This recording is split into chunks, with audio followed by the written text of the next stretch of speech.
We've been talking about the evidence against Trump, but there's also evidence against Rudy Giuliani, a case that's getting hotter. Take a look at the scene outside the federal court in Manhattan. Two indicted Ukrainian-linked Giuliani associates were there today, one tying the case back to Trump, with a lawyer who said that some of the evidence gathered might be covered by executive privilege, which implies there's an executive involved, putting more pressure on that executive's lawyer, Rudy Giuliani. The diplomat for Ukraine, meanwhile, testified that Giuliani was driving the entire quid pro quo bribery plot.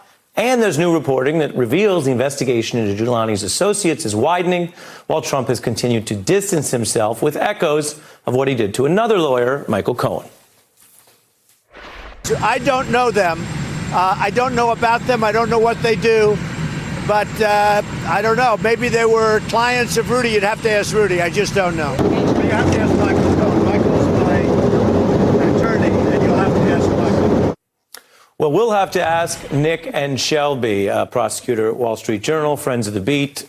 Where do we go from here? Well, I think where we're going to go is we're going to see these people being squeezed to cooperate in this case. Both of those people who are Giuliani associates, I mean, their only way of avoiding a major jail sentence here is to cooperate with the government. And that means, you know, who do they have to sing about? There's only one person that's really of interest to the prosecutors here, and that would be Rudy Giuliani. When you look at the things we're now learning about this probe, and I sometimes I'm a broken record, but if there wasn't a red-hot impeachment probe into the president, this stuff would be huge. It would be the top story. Multiple premises searched. We've learned about this Giuliani probe.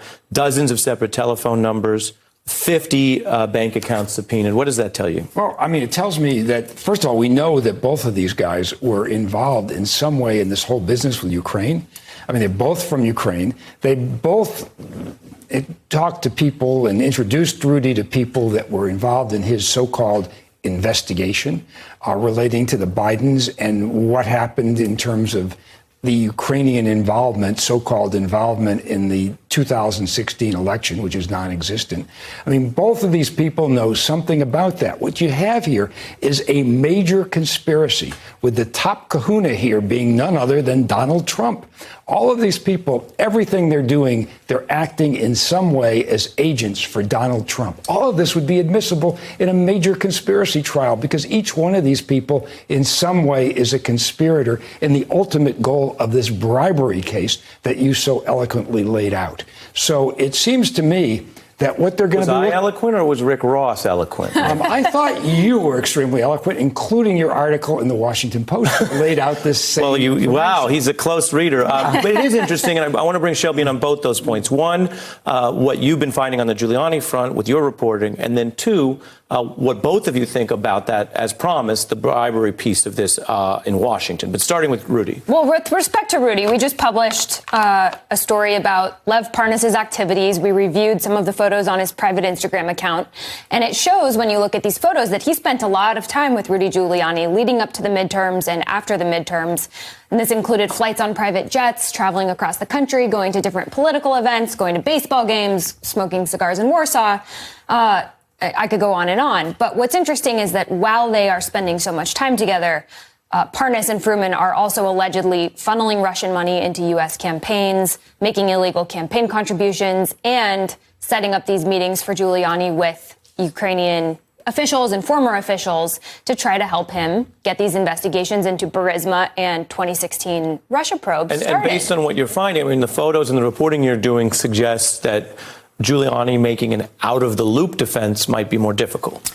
It'd be difficult. I also think when you look at the evidence, including phone records and possible monitoring of these men, that may be a problem for Giuliani based on how much time they spent together. But I also want to go back to that soundbite you played of President Trump. He said, I don't know these guys. I don't know what they do. You'll have to ask Rudy. There are numerous photos of these men with President Trump dating all the way back to 2015. So the claim of executive privilege, the fact that the lawyer even brought that up today, makes it pretty clear that they think President Trump does know these men and may have some sort of defense to shield evidence. But President Trump going out and saying that he doesn't know them is not going to help that case. Yeah, and so on the bribery front and the evidence against Trump, I want to play for you a little more of what we played and what some viewers saw, which is David Kelly holds that same job that Giuliani had, that these other top officials had, and he went farther than usual on this very program. Take a look. Given the evidence, lots of cases don't go to trial in a criminal case because the evidence is overwhelming or sufficient enough to have a conviction. So I doubt that this is a case that would really go to trial. When confronted with all the evidence, a reasonable defendant would likely take a plea. You're saying someone presented with this evidence, like it's pretty damning evidence. Damning slam dunk evidence. Yeah. Yeah, I would totally agree with that. But don't forget, we're not in a criminal trial. This is an impeachment process.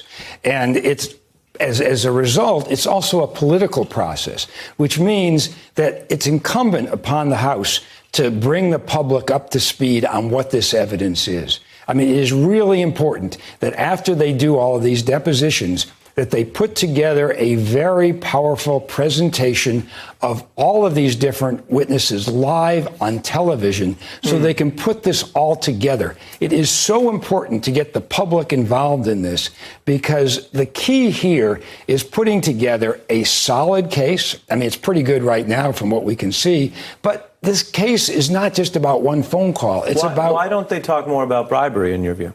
Oh, I think they will. You think they will, but they haven't. They haven't, but there's no reason why they won't. I mean, the evidence is coming out that way. At least what we got from Taylor yesterday, even that transcript that we got pretty much shows that what we have here is classic bribery. I mean, that's how the mob bosses, carry out bribery. You don't come over and say, oh, I'm going to give you a bribe. I mean, you do exactly what Trump did on that particular conversation.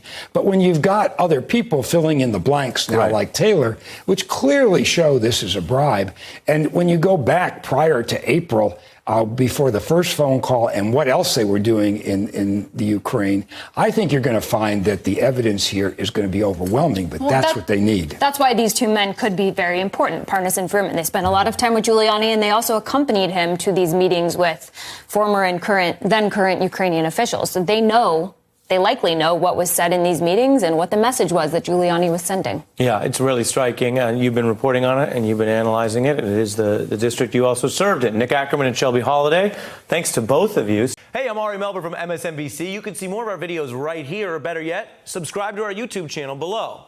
You could have been anywhere in the world, but you're here with us, and we appreciate that.